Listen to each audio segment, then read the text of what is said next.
Umajnanatimirandasya Gyananjana Shalakaya Chakshormilitan Jena Tasmai Shri Guruve Namaha. Dandavat pranams to all the assembled Vaishnavas. So we are having our Saturday Srimad Bhagavatam study. We're in the 7th canto, chapter 4, and we are hearing about the qualities of Prahlad Maharaj, right? The extraordinary boy saint of the Lord. And we're hearing about these different emotions that he experiences in his different moods of ecstasy with the Lord. So I'm just gonna read again one or two of these last verses. Because of advancement in Krishna consciousness, he sometimes cried, sometimes laughed, sometimes expressed jubilation, and sometimes sang loudly.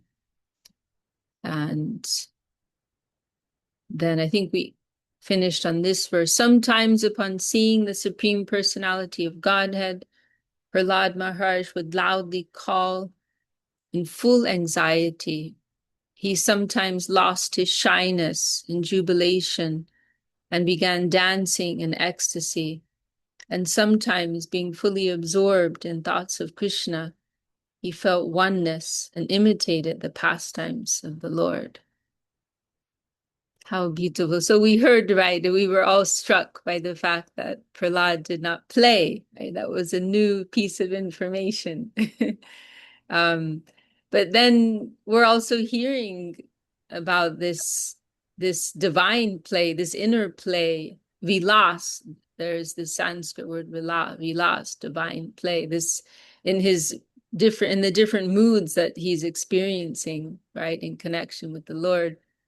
You know, we are limited beings, and it is our tendency to limit everything that we hear, right, that we understand. And so Prahlad Maharaj, he's situated in Shantarasa, right? Shantarasa translates as passive, peaceful, right? And this is the first amongst the different relationships. First, in the sense of I don't want to say the lowest because that would be offensive, but first entry, perhaps, in divine relationships with the Lord, right? Shanta Dasya, Sakya Vatsalya Madhura, right? And so we were discussing this, I think, a little in detail in one of our last meetings, how these different relationships build upon one another.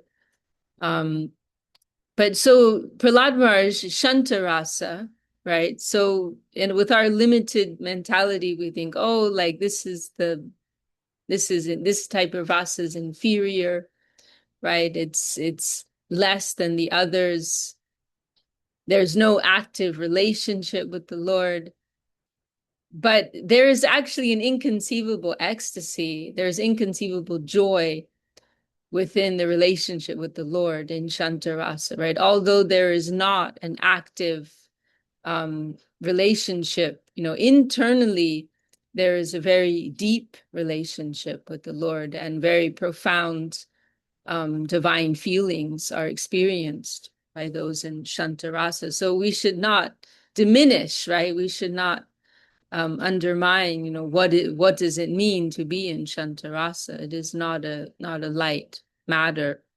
And so it's an example of how careful we have to be, right, in our approach in understanding all of these things, right? So Prahlad Maharaj, right, he is in Shantarasa, passive, peaceful relationship, no active dynamic service relationship, but it is still a very ecstatic and very full and very complete relationship with the Lord. Every relationship with the Lord is full in its own way. And so it's really a privilege for us to hear about these things, you know, by the grace of Srila A.C. Bhaktivedanta Swami Maharaj Prabhupada.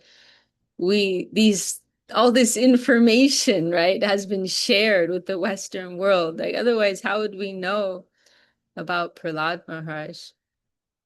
And we can also remind ourselves, right, that we're approaching eternity, right? And so it's not that, although from one perspective we may say, oh yes, this is a historical event, that is not completely wrong, but more accurately, this is a divine pastime of the Lord, which is always, it's coming around again and again, right? And if it's not happening in our Brahmanda, in our universal system, it's happening in another, right? It's actually an eternal Leela of the Lord that is always playing out, right? And so it's very relevant, right? In that sense. So how privileged are we to be able to hear about the stories of these great devotees and their relationship with the Lord. So we can pick up at verse 41 here. Kachirut pulakastushnim aste samsparshanivritaha aspanda pranayananda salila militekshana. Sometimes feeling the touch of the Lord's lotus hands, he became spiritually jubilant and remained silent, his hair standing on end, and tears gliding down from his half-closed eyes because of his love for the Lord. And we'll read this purport. When a devotee feels separation from the Lord, he becomes eager to see where the Lord is. And sometimes when he feels pangs of separation, tears flow incessantly from his half-closed eyes. As stated by Sri Chaitanya Mahaprabhu in his Shikshashtak, Yugayitam Nimeshena Chakshusha Pravishayitam. The words Chakshusha Pravishayitam refer to tears falling incessantly from the devotee's eyes. These symptoms, which appear in pure devotional ecstasy, were visible in the body of Prahlad Maharaj. Sautama shlok padada vindayor nishevaya kinchana sangalabdaya tanvan padam nivitam atmano mahur dusangani natinasya manashamam yadat.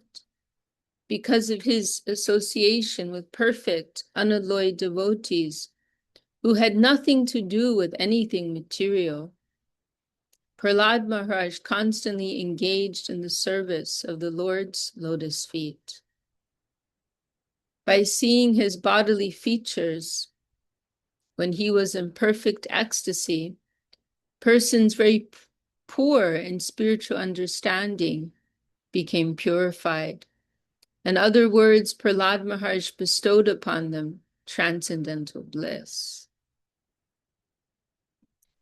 And, someone may say, well, what's this about Prahlad and his association, right? What association does he have? He's surrounded by asuras. Well, we will hear the answer to that later on. But I think most of you are familiar with this pastime, so it won't be a surprise. But Prahlad, he had association in the womb, right? That is the secret of Prahlad's history here, that in the womb, he had the association of Narada Muni. And so he's living in that association, right?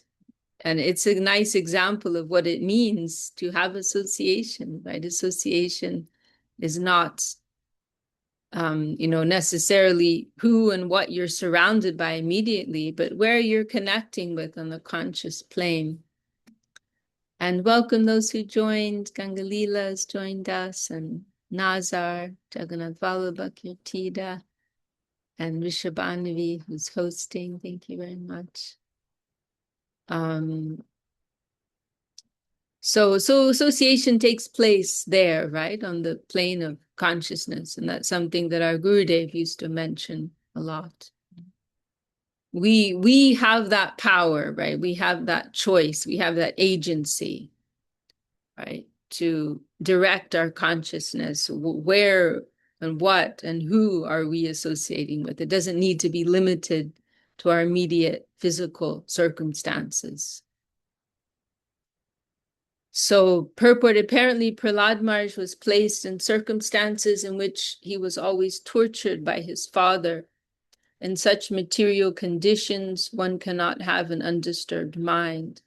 But since bhakti is unconditional, ahaitukiya pratihata, Prahlad Maharaj was never disturbed by the chastisements of Hiranyakashipu. On the contrary, the bodily symptoms of his ecstatic love for the Supreme Personality of Godhead turned the minds of his friends, who had also been born in atheistic families. Instead of being disturbed by the torments of his father, Prahlad influenced these friends and cleansed their minds. The devotee is never contaminated by material conditions, but persons subjected to material conditions can become spiritually advanced and blissful upon seeing the behavior of a pure devotee. So picking up right from what we were just saying, right? Not only is Prahlad not under the influence of his immediate association, but he's giving his association, right? That's even more, right? He has his association on the conscious plane with his guru, who he considers to be his guru, Narada, Sri Narada. But then in relative to his own circumstances, he's capable of giving association. So he's not, and of course, this takes someone at a level of higher advancement, right? That they're not affected by their circumstances, but rather they're uplifting their environment. They're giving, they're not being brought down by the association, by the lower association around them, but they're rather giving their higher association, uplifting those around them. So this is the hallmark of a very advanced devotee of the Lord. They have their personal potency is so strong that they can inspire and uplift those around them. And of course, that is a high level Vaishnava, very high level. And we were privileged to be able to have that experience with Srila Govinda Maharaj. And no doubt there are many Vaishnavas like that we may come across, but in the person of Srila Govinda Maharaj, it was particularly pronounced. His personal potency, his spiritual potency was so high that practically anyone that he came across, whether it was a security guard, right, or a government officer or bus driver or hospital nurse, like anyone he came across, not even knowing who he was, they could recognize this is not an ordinary person, right? And they were uplifted by his presence, inspired by his presence. So this is the quality of the great devotees of the Lord. And so Prahlad is of that caliber, that standard of Vaishnava. So of course, we may not be on that level, at least I may not be on that level, but it is very inspiring to hear, right? To hear about this. Just hearing about the qualities of these devotees brings us great inspiration for our devotional life of practice. So we'll go on to verse 43. Tasmin maha bhagavate mahabhage mahatmani hiranyakashipurajan akarodagamatmaje. My dear Yudhisthira. So this is Narada, right? Relating this history to Yudhisthira Maharaj. The demon Hiranyakashipu tormented this exalted, fortunate devotee, although Prahlad was his own son. Purport: when a demon like Hiranyakashipu, despite his elevated position, due to severe austerities, begins to tease a devotee, he begins falling down and the results of his austerities dwindle. One who oppresses a pure devotee loses all the results of his austerities, penances, and pious activities. Since Hiranyakashipu was now inclined to chastise his most exalted devotee son, Prahlad Maharaj's opulences began dwindling. So Hiranyakashipu became overconfident, right? He forgot, right, that although he was in possession of so much wealth, he is not the real proprietor. Everything's like a loan, right? Whatever we receive in this world that we use for ourselves, it is like a kind of loan. We have to pay for that. And ultimately, we cannot keep that forever. But Hiranyakashipu, he's become,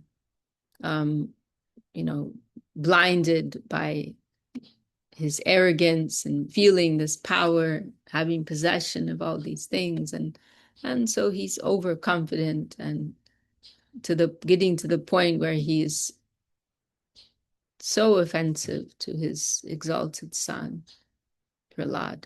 And so he naturally will have to lose his wealth and opulence. Shri Yudhishthir Uvacha Devarshayitarichamo Veritam Tava Suvrata Yadatma Jaya Sudaya Pitadatsa Deveyagam. Maharaj Yudhishthir said, O best of the saints among the demigods, O best of spiritual leaders, how did Hiranyakashipu give so much trouble to Prahlad Maharaj, the pure and exalted saint, although Prahlad was his own son? I wish to know about this subject from you. So Yudhishthir Maharaj wants to know more, as do we all. Purport: to know about the Supreme Personality of Godhead and the characteristics of his pure devotee, one must inquire from authorities like Devarshi Narada. One cannot inquire about transcendental subject matters from a layman, as stated in Srimad Bhagavatam, Satam Prasangam Mama Virya Samvido Bhavanti Hitkarna Rasayana Kata. Only by association with devotees can one authoritatively understand the position of the Lord and his devotees. A devotee like Narada Muni is addressed as Suvrata. Su means good and Vrata means vow. Thus the word Suvrata refers to a person who has nothing to do with the material world, which is always bad. One cannot understand anything spiritual from a materialistic scholar puffed up with academic knowledge. As stated in Bhagavad Gita, Bhaktya Mam Abhijanati, one must try to understand Krishna by devotional service and from a devotee. Therefore, Yudhishthir Maharaj was quite right in wanting to learn further about Prahlad Maharaj from Sri Narada. So he is approaching from the proper source, right? In other words, right? Yudhishthir is not asking about these subject matters from anyone, but he wants to hear from someone who is actually a member of the upper world, right? Actually has authentic spiritual qualities. And that's a completely different thing, right? Than hearing from a common person, right? Or doing a Google search, right? Because we have to remember, right? We're not just interested in a transmission of information, right? But we are interested in the transmission of divine knowledge, right? Shabda Brahma, divine knowledge that is descending from a higher plane. And that's something that comes through heart-to-heart transmission from one who's actually living in that plane, a realized member of that plane. Receiving it through that channel will affect us in ways that are even beyond our comprehension, right? They will activate and uplift our soul in a way that we may not even be able to perceive, right?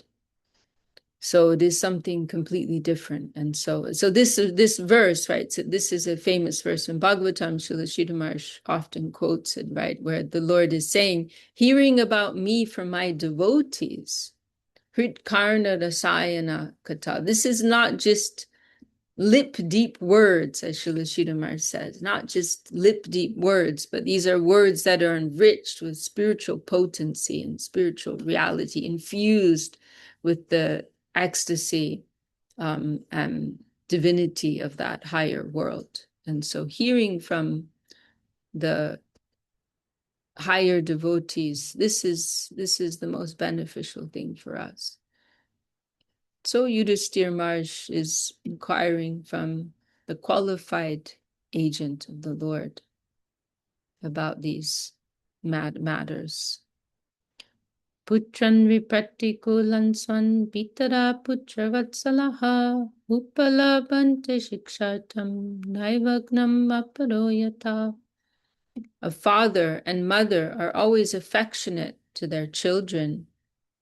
When the children are disobedient, the parents chastise them, not due to enmity, but only for the child's instruction and welfare. How did Hiranyakashipu, the father of Prahlad Maharaj, chastise such a noble son? This is what I am eager to know. So Yudhisthira is continuing in his inquiry. Kimutanu vashan sadhum stajishan guru devatan etar kotu halam brahman asmakam vidama prabhu. Putu putraya dvesho maranaya prayojitaha. Maharaj Yudhisthira further inquired, how was it possible for a father to be so violent toward an exalted son who was obedient, well-behaved, and respectful to his father? O Brahman, O Master, I've never heard of such a contradiction as an affectionate father's punishing his noble son with the intention of killing him. Kindly dissipate our doubts in this regard. So this is one thing that makes the Leela of Prahlad so compelling, right? That it is full of all of these different contradictions, and the contrast is so extreme, right? That of all persons, a father, right? Of course, it would be shocking enough for anyone to treat anyone, what to speak of a young boy like that, but then what to speak of his own father? It is very shocking, right? And so it captures our mind. And naturally, we want to know, how is such a thing possible? Purport: in the history of human society, an affectionate father is rarely found to chastise a noble and devoted son. Therefore, Maharaj Yudhisthira wanted Narada Muni to dissipate his doubt. Thus end the Bhaktivedanta purports of the 7th canto, 4th chapter of the Srimad Bhagavatam, entitled Hiranyakashipu Terrorizes the Universe. Okay, we can go on to chapter 5. Would anyone like to bring up anything at this point? Any comment or question or anything at all? Please speak now.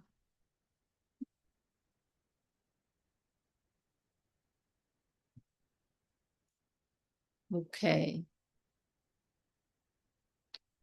So we can read this chapter summary. We've come to chapter 5. Prahlad Maharaj, the saintly son of Hiranyakashipu. Prahlad Maharaj did not carry out the orders of his teachers, for he was always engaged in worshipping Lord Vishnu. As described in this chapter, Hiranyakashipu tried to kill Prahlad Maharaj, even by having a snake bite him and by putting him under the feet of elephants. Yet he was unsuccessful. Hiranyakashipu's spiritual master, Shukracharya, had 2 sons named Shanda and Amarka, to whom Prahlad Maharaj was entrusted for education. Although the teachers tried to educate the boy Prahlad in politics, economics, and other material activities, he did not care for their instructions. Instead, he continued to be a pure devotee. Prahlad Maharaj never liked the idea of discriminating between one's friends and enemies. Because he was spiritually inclined, he was equal toward everyone. So this is one of the characteristics of an enlightened being, right? Sama sarveshu bhuteshu. This is mentioned in Bhagavad Gita, one famous verse there. Sama sarveshu bhuteshu. They see everyone with equal vision. Pandita samadarshina. There's several verses in Gita mentioning this. They're not discriminating between, who is high, who is low, all of these material projections, right? They're not discriminating an intelligent person, unintelligent, educated, uneducated. They're seeing that everyone is Atma, is soul, right? They're also not calculating their own loss and gain, right? Oh, this person did this to me. I don't like them. This person helped me out with that. They're my friend. And that person didn't help me. They're not my friend. This is the materialistic lens with which we tend to view the environment. That is the ahankara, the ego, right? But the enlightened soul is free from that artificial lens. And so everything that they're perceiving their environment is not relative to their own false ego, right? They're free from that limitation, because that's all it is, actually. It's a limitation. They're seeing things as they are, not relative to their own needs or loss or gain and all these things. So they have this degree of equality, vision of equality towards all. Once upon a time, Hiranyakashipu inquired from his son what the best thing was that he had learned from his teachers. Prahlad Maharaj replied that a man engrossed in the material consciousness of duality, thinking this is mine and that belongs to my enemy, should give up his householder life and go to the forest to worship the Supreme Lord. When Hiranyakashipu heard from his son about devotional service, he decided that this small boy had been polluted by some friend in school. Thus he advised the teachers to take care of the boy so that he would not become a Krishna-conscious devotee. However, when the teachers inquired from Prahlad Maharaj why he was going against their teachings, Prahlad Maharaj taught the teachers that the mentality of ownership is false, and that he was therefore trying to become an unalloyed, pure devotee of Lord Vishnu. The teachers, being very angry at this answer, chastised and threatened the boy with many fearful conditions. They taught him to the best of their ability and then brought him before his father. Hiranyakashipu affectionately took his son Prahlad on his lap and then inquired from him what the best thing was that he had learned from his teachers. As usual, Prahlad Maharaj began praising the 9 processes of devotional service, such as Shravanam and Kirtanam. Thus, the king of the demons, Hiranyakashipu, being extremely angry, chastised the teachers, Shanda and Amarka, for having wrongly trained Prahlad Maharaj. The so-called teachers informed the king that Prahlad Maharaj was automatically a devotee and did not listen to their instructions. When they proved themselves innocent, Hiranyakashipu inquired from Prahlad where he had learned Vishnu Bhakti. Prahlad Maharaj replied that those who are attached to family life do not develop Krishna consciousness, either personally or collectively. Instead, they suffer repeated birth and death in this material world and continue simply chewing the chewed. Prahlad explained that the duty of every man is to take shelter of a pure devotee and thus become eligible to understand Krishna consciousness. Enraged at this answer, Hiranyakashipu threw Prahlad Maharaj from his lap.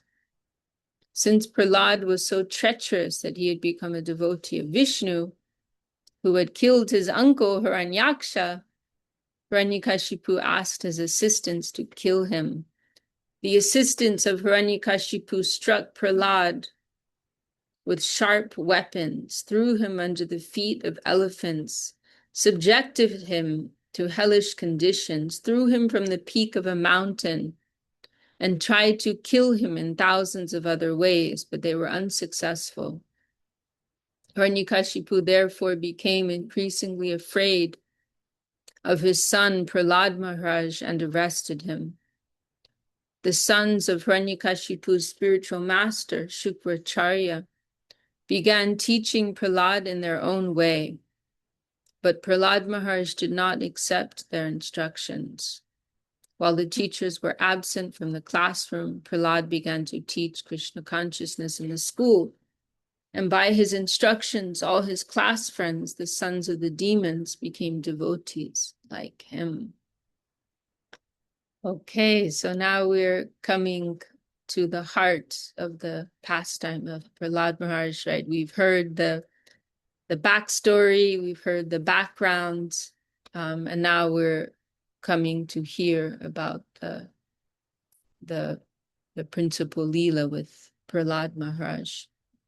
And we'll have the good fortune to hear many of his teachings in the course of all of that, which is really the purpose, the real purpose of hearing about these Leelas.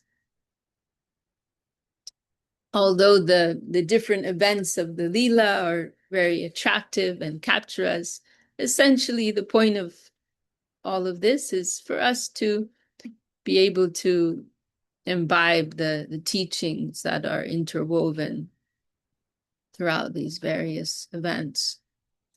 So here we are, beginning chapter 5 of Prahlad Charit, as it is called. Shinarda Uvacha. Parohityaya Bhagavan Vitta Kavya Kilasodai Chandamarko Suto Tasya Daityaraja Grihantike. The great sage Narada Muni said, the demons headed by Hiranyakashipu accepted Shukracharya as their priest for ritualistic ceremonies. Shukracharya's two sons, Shanda and Amarka, lived near Hiranyakashipu's palace. So Shukracharya, he is the priest, right? For the I think the Asuras in general, right? He is like the lineage priest, something like that. And we also hear he's the guru of Hiranyakashipu's grandson, right? Bali Maharaj, that happens much later.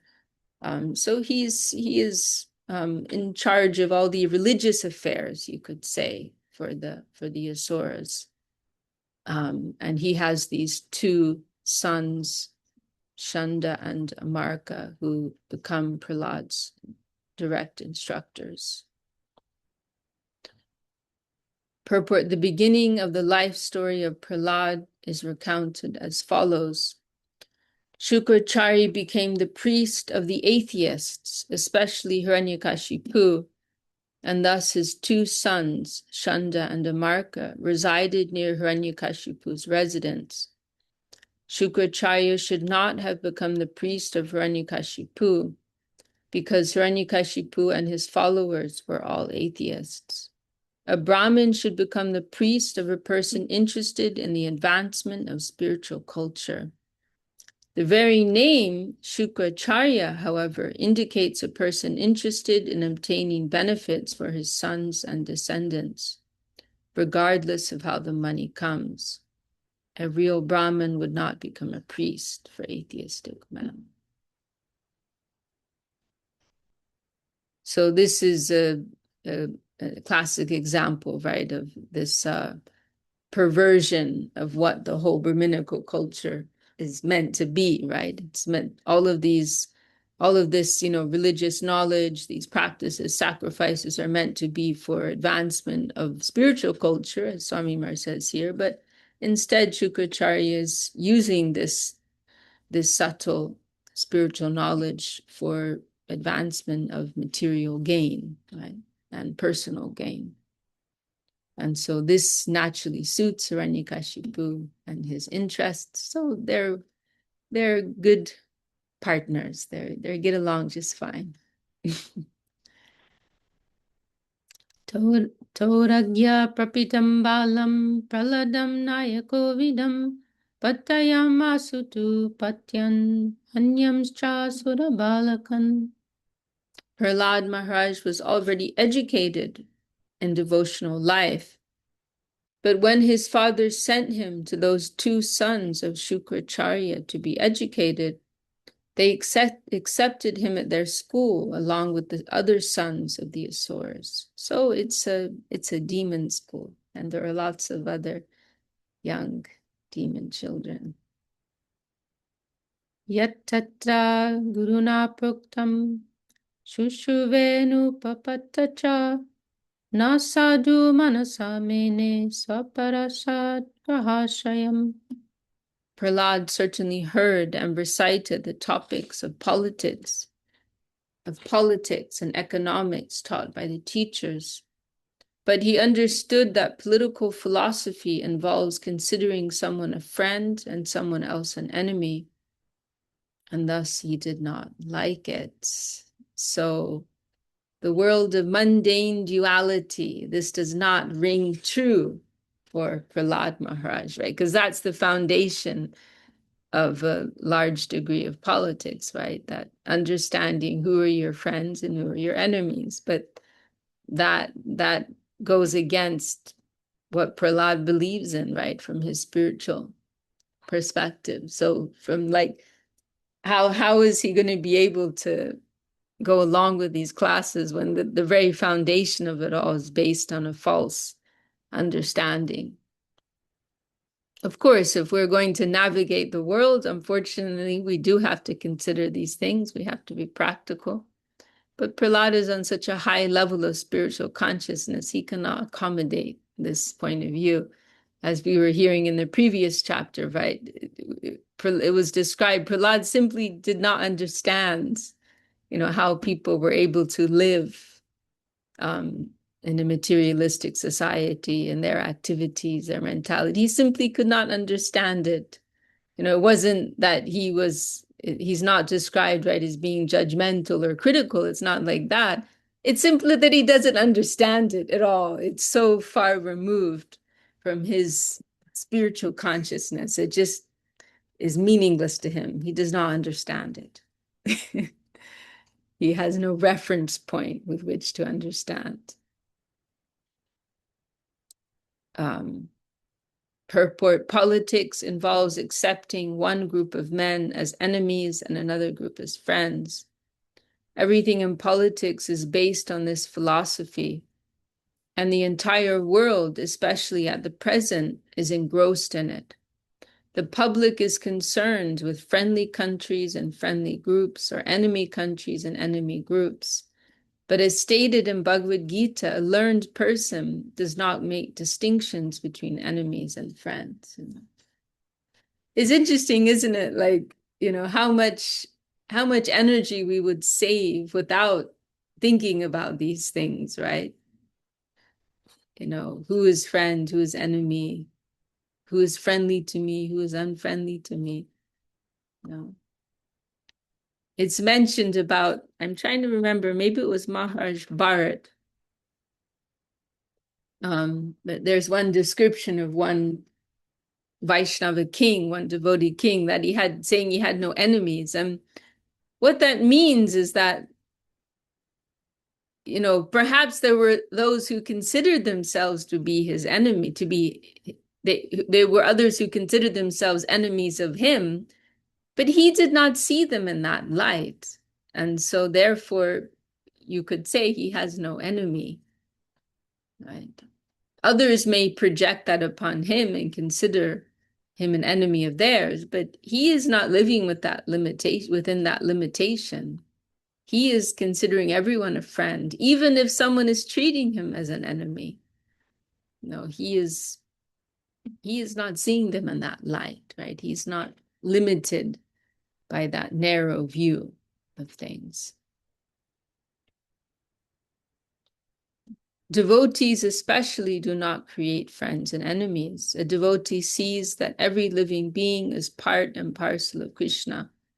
Mamai vamsho jiva bhuta. Therefore, a devotee treats friends and enemies equally by trying to educate them both in Krishna consciousness.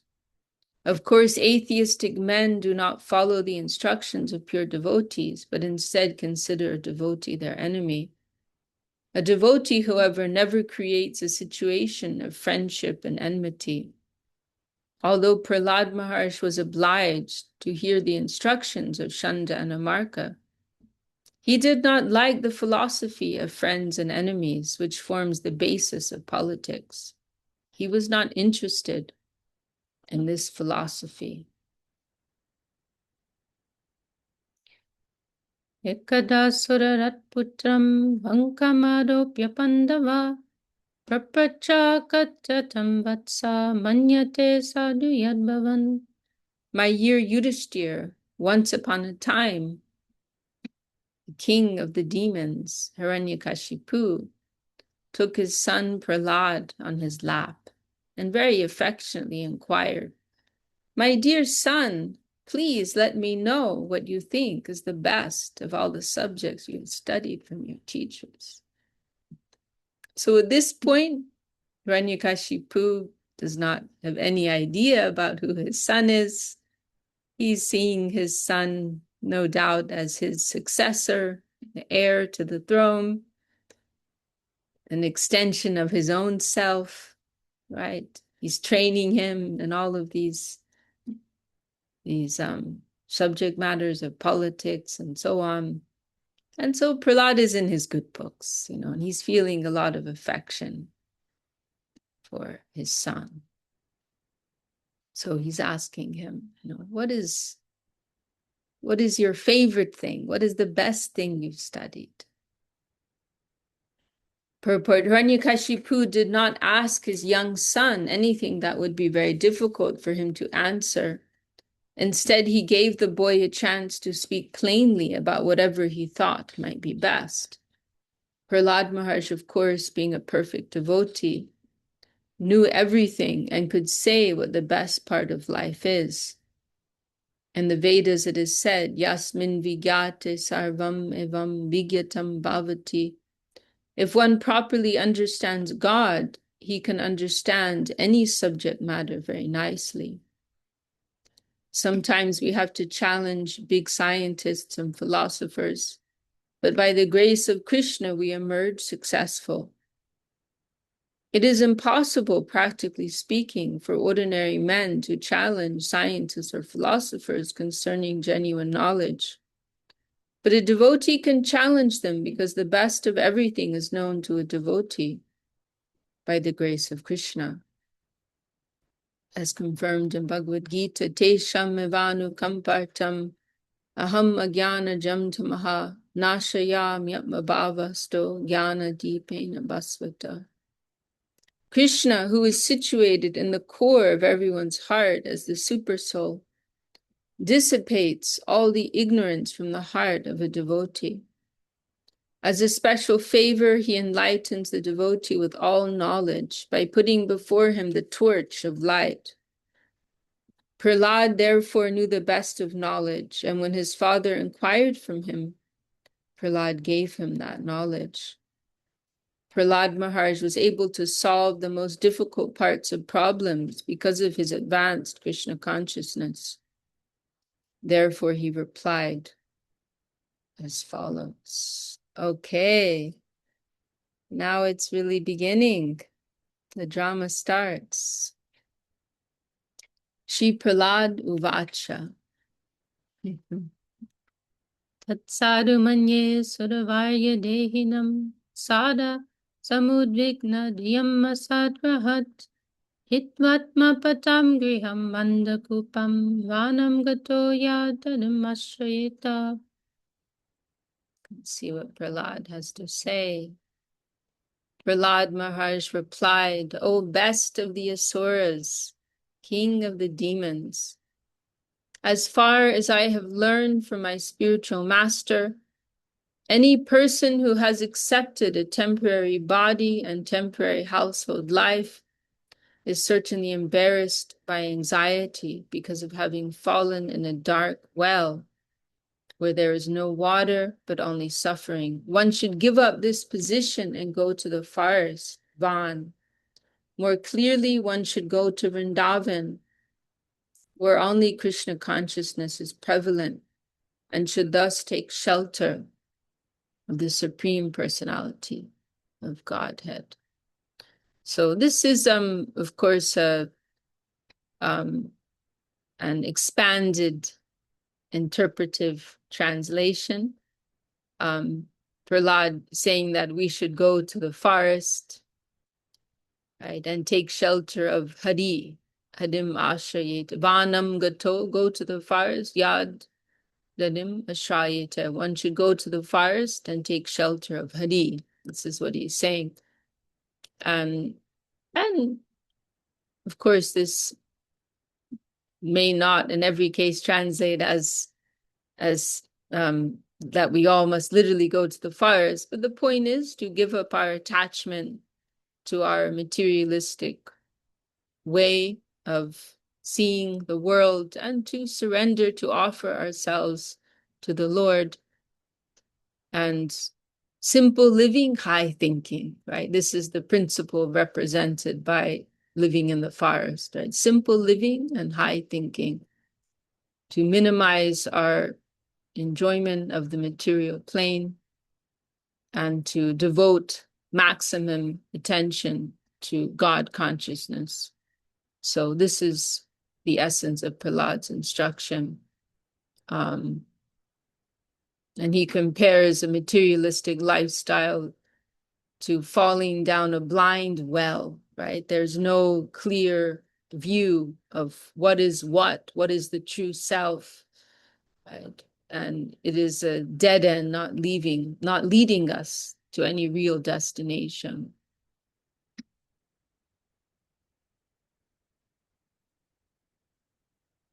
So this is very, very clear, right? And, Prahlad consistently, he has his own style of speaking and approaching his father. And he maintains this mood of humility, right? He's very humble, but he's also very straightforward and very honest.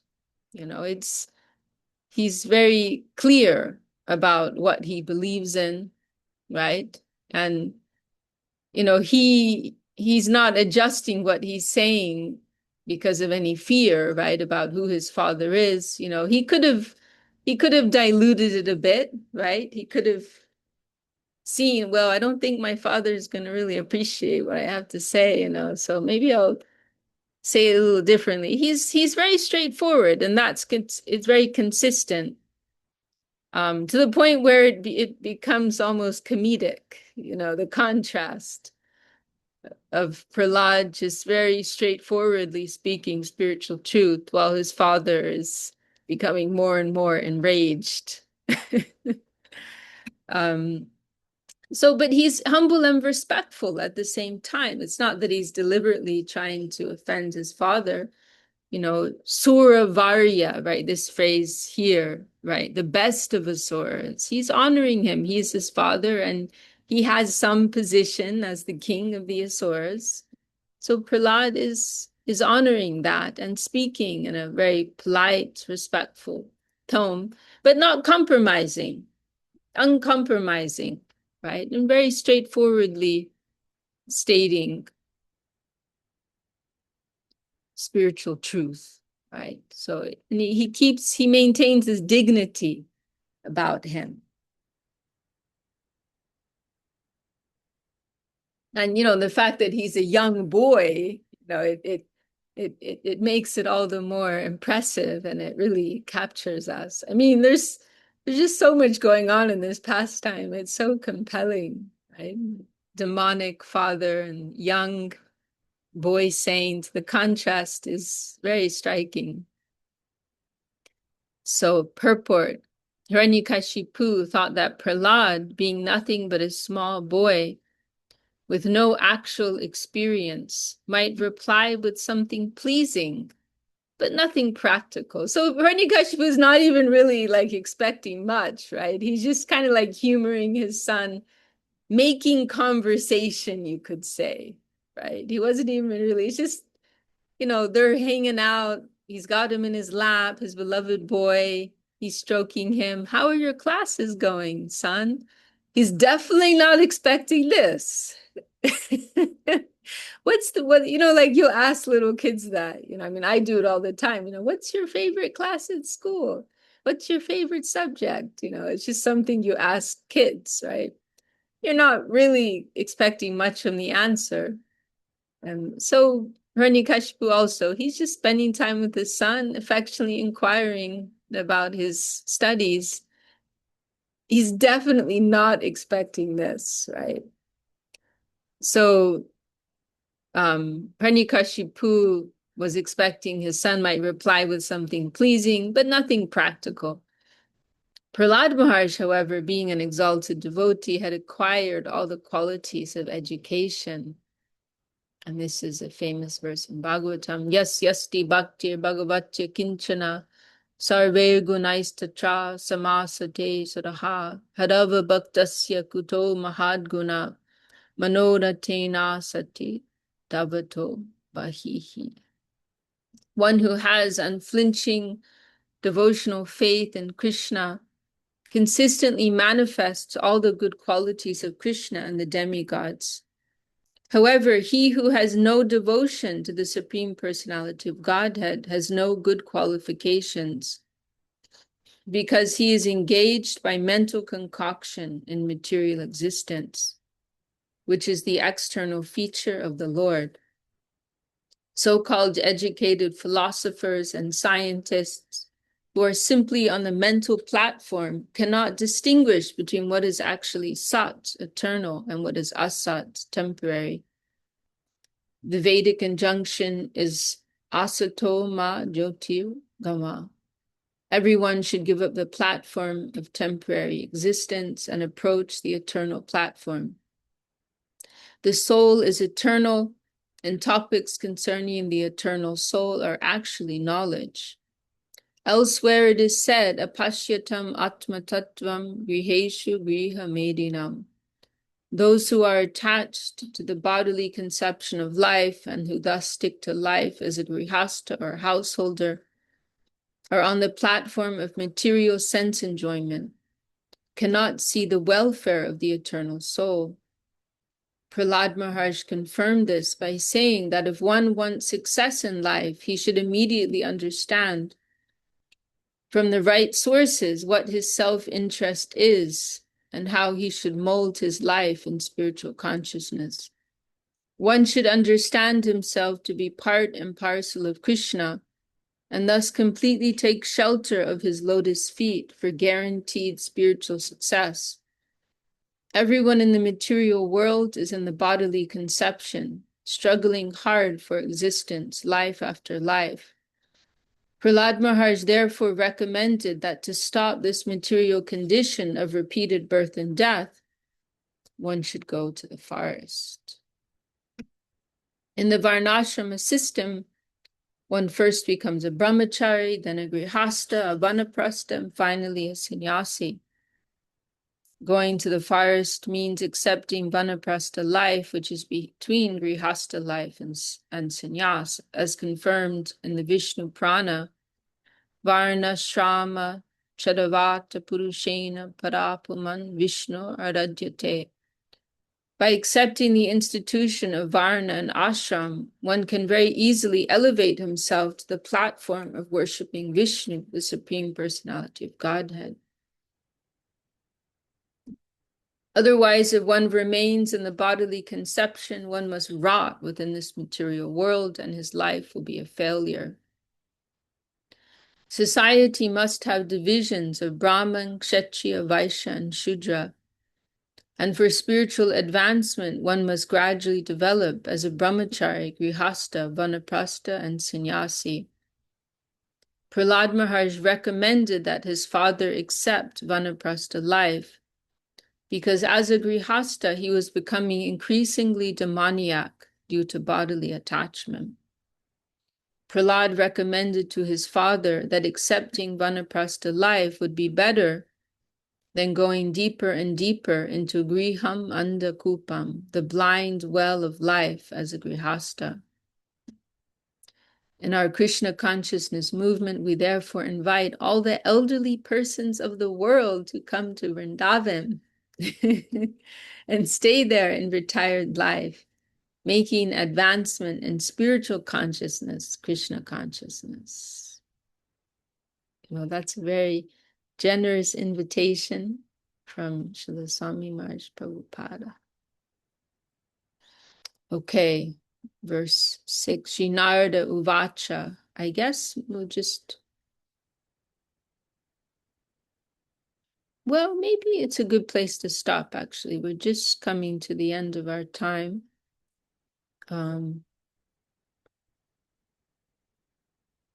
So maybe we'll wait to hear what Hiranyakashipu's response is. So I'm going to stop our screen share. And welcome Sulalita, who came in also. Oh, thank you for your kind comment, Tangarasa. I'm happy you're here. And Nazar says, Prahlad looks fully clean from anarthas. Absolutely. Yeah, very beautiful example for us. Well, would anyone else like to add any comments before we close for today? Very inspiring, isn't it? Very uplifting. Nazar, you look like you have something to say. I just wondering how to find such a mercy as Prahlad Maharaj. He just single time cleaned Hiranyakashipu ashram and temple, and then with mercy of Narada Muni, just hearing about God, he got to such level.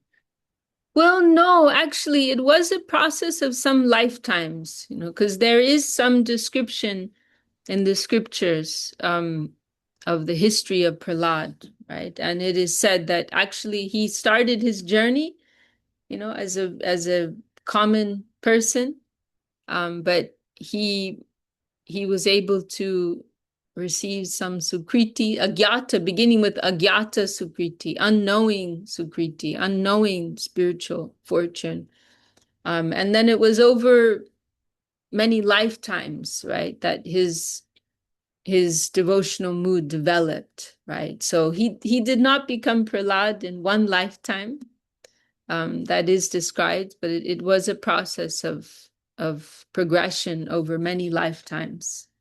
And then finally, in this birth, he was born to Hiranyakashipu in Kayadu. And actually, one thing I like about the way about Vedic storytelling, you could say, is that it's not linear. And so there's some back and forth that goes on. And so we haven't actually heard yet.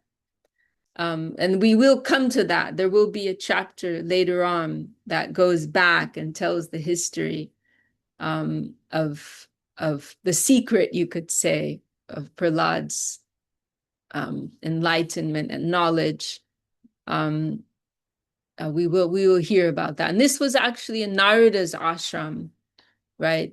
Previously, while Hiranyakashipu was going through his austerities, and his wife Kayadu was left in a very helpless position, and so Narada rescued her, kept her in his ashram.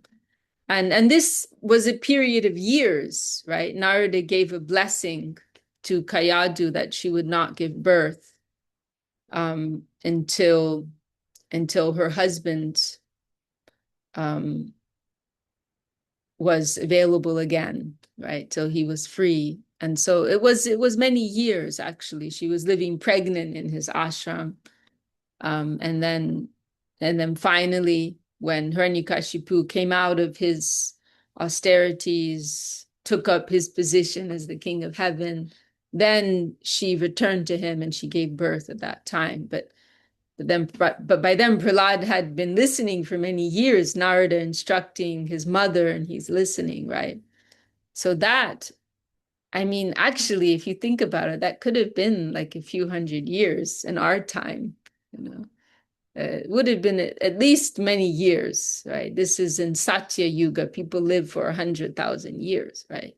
So, but anyhow, the simple answer is that no, it was not just in one lifetime. It was progression over many lifetimes that led to him finally appearing as Prahlad. So we all have this opportunity in front of us, right? That we've made some connection. We've made some level of progress. It may be very small, but we're starting our journey, right? We're starting our journey, and where will it lead us? You know, who can say? You know, but if we can stick to this, no doubt, you know, many wonderful things await us in the future. Yeah. You know, Srila Maharaj, he told of this one occasion. It was Kurukshetra. There was an exhibition being prepared. It was called Theistic Exhibition, I believe. And Saraswati Thakur, he arrived early, and there were many different persons and devotees who were coming to attend this event.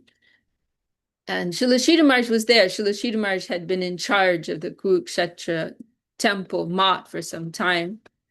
And Saraswati Thakur made this very cryptic comment. He said, very soon, 20,000 Shuddha Bhaktas will be arriving here.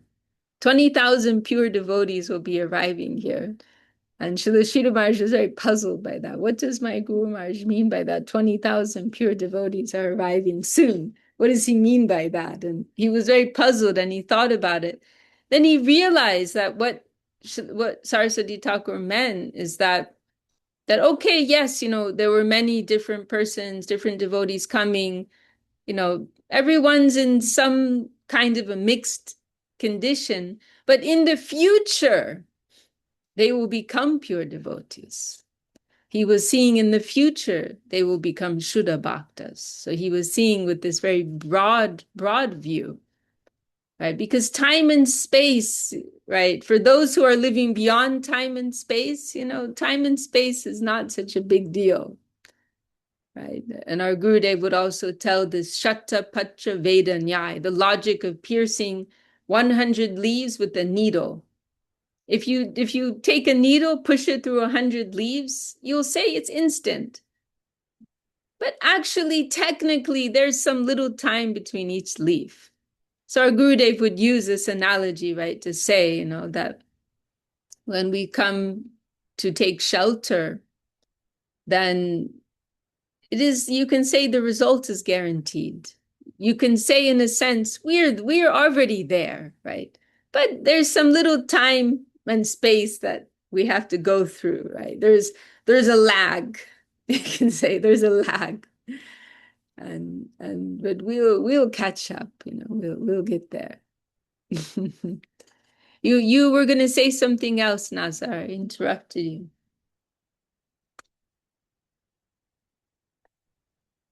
I was joking about a happy future time with elephants.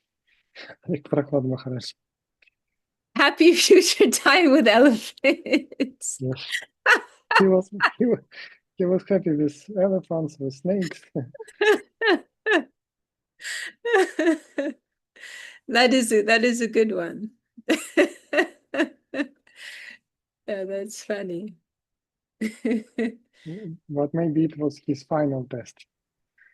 Like, Well, I mean, you could say that, I suppose, but actually the deeper point is that Prahlad he's not even affected by those things, right? He's already transcended, right? Material experience. And so even though he's in the face of all these external circumstances, he's living on a deeper plane, right? So, because this is the thing is mentioned in Bhagavatam, right?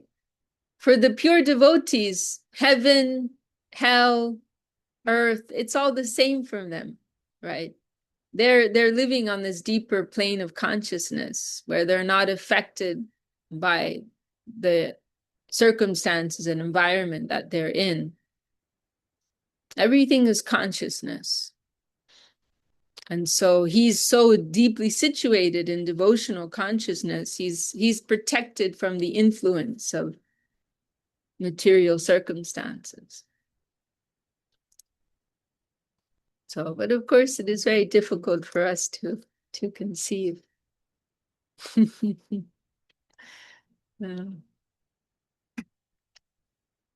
All right. Well, it's 11:08. We will stop there for today. All right. Well, thank you all for your good company and participation. And I look forward to next time. Panchakalpatarubhyascha kripa sindhubhyeva cha patitanam pavanebhyo vaishnavebhyo namo namaha. Jai Shri Gurudev, Jai Vaishnava Vrinda ki Jai. Have a uplifting weekend and look forward to seeing you next time. We will.